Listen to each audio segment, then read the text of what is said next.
my mother died, I did not cry. I had no emotions. I had nothing. Hello guys and welcome to tea time.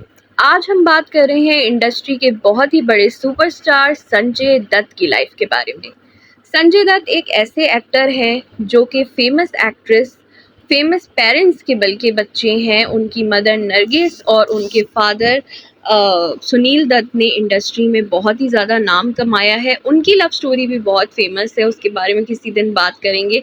तो आज हम बात करें संजय दत्त की, कैसे उनके अफेयर्स रहे, किस तरीके से ड्रग एडिक्शन ने उनको घेरा उनकी लाइफ में और किस तरीके के स्ट्रगल्स उन्होंने देखे।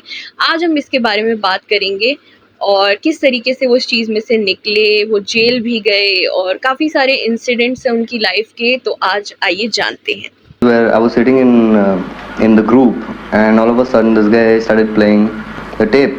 More than anything, Sanjeev, keep your humility, keep your character, never show off, always be humble, and always respect the elders.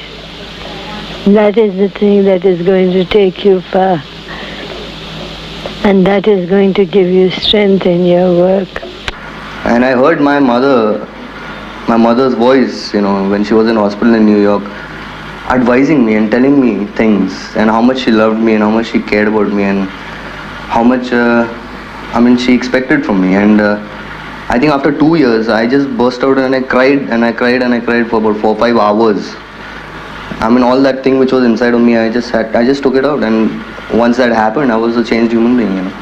Sanjay Dutt ने अपना डेब्यू किया था रॉकी मूवी के साथ और रॉकी मूवी से ही वो इंस्टेंटली सुपरस्टार बन चुके थे। उसके बाद इसी दौरान उनका अफेयर स्टार्ट हुआ था टीना मुनीम के साथ। एक्ट्रेस टीना मुनीम के साथ उनका काफ़ी ज़्यादा लव अफेयर था, मगर due to his drugs addiction Tina चाहती थी कि संजय दत्त ड्रग्स करना छोड़ दे, मगर संजय दत्त को कोई भी उस वक्त मूड नहीं था ड्रग एडिक्शन से बाहर आने का। इवेंचुअली जो है वो टीना मुनीम और संजय दत्त का ब्रेकअप हो गया और ब्रेकअप के बाद संजय दत्त काफ़ी ज़्यादा और डिप्रेशन में आ गए और उन्होंने ड्रग्स लेना स्टार्ट कर दिया। And at that point of time Sanjay Dutt की जो मदर हैं नरगिस जी, वो कैंसर ट्रीटमेंट करवा रही थी अपना, और संजय दत्त जो है उस वक्त भी ड्रग्स लेते थे and he was not well, और वो बहुत ज़्यादा मिस करते थे टीना मुनीम को। And his life was a total mess. उनकी लाइफ एक बहुत बड़ी मेस हो चुकी थी और काफ़ी अनप्रोफेशनल उनका बिहेवियर हो गया था। बहुत सारे मसले मसाइल उनकी लाइफ में शुरू हो गए थे। तो after that he got married to actor Richa.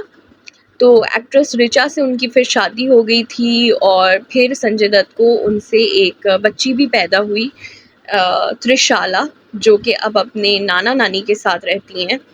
फिर संजय दत्त की लाइफ में आई माधुरी, और माधुरी के साथ संजय दत्त का पेयर बहुत हिट रहा और उन्होंने साथ में बहुत ही अच्छी मूवीज़ दी लाइक खलनायक एंड साजन। वो लोग काफ़ी अच्छे लगते थे साथ में, और कहीं ना कहीं दोनों की आपस में बहुत ही ज़्यादा लाइकिंग चल रही थी। लेकिन फिर कुदरत को ये भी मंजूर नहीं था और फिर हुआ 90s का बॉम्ब ब्लास्ट केस, जिसमें संजय दत्त को अरेस्ट कर लिया गया।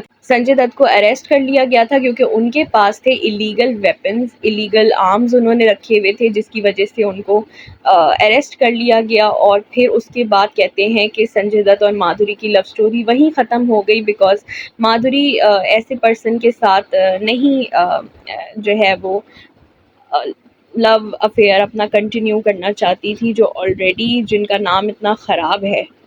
की पहली शादी रिचा शर्मा के साथ 1987 में हुई थी। रिचा शर्मा ने संजय दत्त की खातिर अपना फिल्मी करियर तक छोड़ दिया था, लेकिन किस्मत को कुछ और मंजूर था। रिचा को कैंसर हो गया और वो अपने इलाज के लिए अमेरिका चली गयी। रिचा ने अमेरिका में 3 साल तक कैंसर का इलाज कराया और इसी दौरान संजय दत्त की जिंदगी में आई माधुरी दीक्षित। संजय दत्त माधुरी के प्यार में पड़ गए। जब रिचा भारत लौटी तो उनको संजय और माधुरी के अफेयर के बारे में पता चला। रिचा अफेयर के बारे में जानकर टूट गई थी। एक इंटरव्यू में दिए अपने बयान में रिचा ने कहा था, हम लंबे समय से एक दूसरे से अलग रह रहे हैं, लेकिन यह कोई गंभीर बात नहीं है, हम इससे उभर सकते हैं। मैंने संजय से पूछा है कि क्या वो मुझे तलाक देने जा रहे हैं। इस पर संजय ने कहा, निश्चित रूप से नहीं, मैं तलाक नहीं चाहती, मैं दोबारा से उसके साथ जिंदगी बिताना चाहती हूँ। हालांकि संजय दत्त और माधुरी ने हमेशा अपने अफेयर की खबरों से इनकार किया है। दोनों का कहना था कि उनके दरमियान ऐसा कुछ भी नहीं रहा। इस दौरान संजय दत्त काफ़ी अरसे जेल में रहे और बहुत ही ज़्यादा उन्होंने सज़ा काटी अपने इस प्रॉब्लम की। और जब वो जेल से बाहर आए तो वो काफ़ी बदल चुके थे। फिर उनकी लाइफ में आई रिया पिल्ले और वो थी उनकी सेकंड वाइफ। उन्होंने रिया पिल्ले से शादी कर ली, मगर ये रिश्ता भी अफसोस ज़्यादा ना चल सका और उनकी इमेज बिल्कुल ही एक खलनायक की सी बन गई, जैसे उनका रोल था उस मूवी खलनायक में। तो आफ्टर दैट उन्होंने काफ़ी ज़्यादा हिट मूवीज़ दी, वो फिर भी इंडस्ट्री में रहे, काम करते रहे। संजय सर, मुझे ये नहीं, मैं माधुरी बोला। बट आप लोग you are working after 22 years, मुझे पता नहीं कि आप लोग सर और मैम क्यों बोलते हो अभी। Respect, you know, respect. नहीं, मैं भी बहुत रिस्पेक्ट करता हूँ। We have been over this on the same stage. Yeah. Hi Sonakshi. I also have a question for Madhuri ma'am. Hi.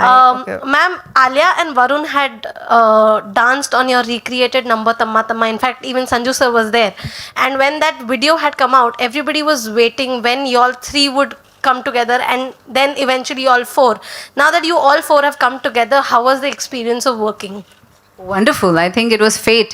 Fate was reckoning कि ये होने वाला है, एक दिन हम चारों काम करने वाले हैं एक साथ, क्योंकि तम्मा तम्मा से जो शुरुआत हुई वो शायद इसमें कल्मिनेट हुई और बहुत मज़ा आया सबके साथ काम करके। बहुत होनहार एक्टर्स हैं, Alia, Varun, Aditya, Sonakshi, Khemu and of course Sanjay sir. मुझे ये नहीं, मैं माधुरी बोला। बट आप लोग you are working after 22 years, मुझे पता नहीं कि आप लोग सर और मैम क्यों बोलते हो अभी। Respect, you know, respect. नहीं, मैं भी बहुत रिस्पेक्ट करता हूँ। We have been over this on the same stage. Yeah. Why you? So anyway, so it was fun और दो कैरेक्टर्स जो हैं इसमें बहुत ही उलझे हुए हैं, right? Everybody has their own story. सबकी एक अलग अलग कहानियाँ हैं, बैक स्टोरीज हैं, और जैसे वरुण ने कहा, that is what determines who they are. उनके जो एक्सपीरियंसेस रहे हैं उसकी वजह से वो बने हैं, और कैसे पूरे लाइव्स हमारे सबके इंटरट्वाइंड है, एक साथ मिले हुए हैं, तो that is what it is. Okay, last question, Madhu from BBC Hindi. यहाँ पे आपके छुड़वाने गए थे उसको, छुड़वाने गए तो हम लोग हॉलीडे से आ रहे थे, he was there. I think इनका वो जो आपका जो उस वक्त ड्रग वर्क का जो चक्कर था, तो रिया वापस आ रहा था, रिहैब से आ रहे थे, तो लंबे लंबे बाल, बूट्स, टाइट जीन्स, शर्ट बाहर, एक आदमी चलते आ रहा है, and that's the first time we met each other. आप दोनों ये जो ड्रग्स से जो आप बाहर निकले, वो कैसे निकले? एक अजीब किस्सा है भाईजान। ये ड्रग्स एकदम बेकार चीज़ है। एक टाइम मैं एकदम सॉलिड नशा वशा करके आया, रूम में जाके सो गया मैं। तो दिन का टाइम था, 7-8 बजे, तो मैं उठा तो भूख लगी थी। तो उठा तो मैं एक नौकर को बोला, यार थोड़ा, बहुत पुराना नौकर था, बोला थोड़ा खाना दे दीजिए। तो वो रोने लगा, बोले कि 2 दिन के बाद तू खाना मांगा। 2 दिन काम है, तो कल रात को सोया। बोला नहीं, तू 2 दिन पहले सोया था, मेरे को होश ही नहीं था। उस दिन मैंने डिसाइड किया मैं छोड़ दूंगा ये ड्रग्स वग्स, कुछ नहीं, जिंदगी का नशा बेस्ट। कोई शक नहीं बाबा। जिंदगी ने फिर संजय दत्त को दिया तीसरा मौका और उनकी लाइफ में आई मान्यता दत्त। मान्या दत्त का असल नाम दिलनवाज है और उनकी meeting first time Bollywood party में हुई थी। मान्यता पहले एक आइटम डांसर थी, उसके बाद उन दोनों ने शादी कर ली थी 2008 में, और फिर अब मान्यता दत्त बन चुकी हैं। उन दोनों के आपस में बहुत ही प्यारे प्यारे 2 बच्चे हैं और वो लोग अपनी लाइफ बहुत खुशी खुशी जी रहे हैं।